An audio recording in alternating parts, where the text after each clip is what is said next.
मैदान में दादा एवं पुतुरा जड़े एमएलए तो जड़े एमपी चलित निर्वाचन देखा मिली परिवारवादर राजनीति।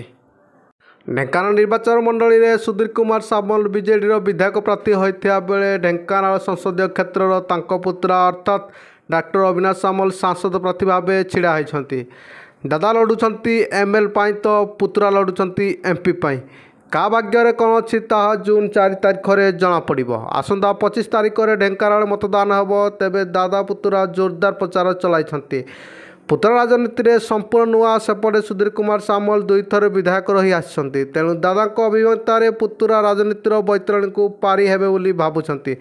सेपटे अन्य दल यहाँ घोर विरोध करुछन्ति। कहउछन्ति बीजेडी यह परिवारवाद राजनीति चलाई। दादा को एमएलए तो पुतुरा को एपी टिकेट देइछि।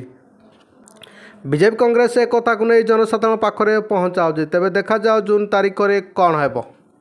ढेंकानाल निर्वाचन मंडली में सुधीर कुमार सामल बीजेडी विधायक प्रार्थी होता बेले ढेंकानाल संसदीय क्षेत्र पुत्रा अर्थात डॉक्टर अविनाश सामल सांसद प्रार्थी भाव छिड़ा होती।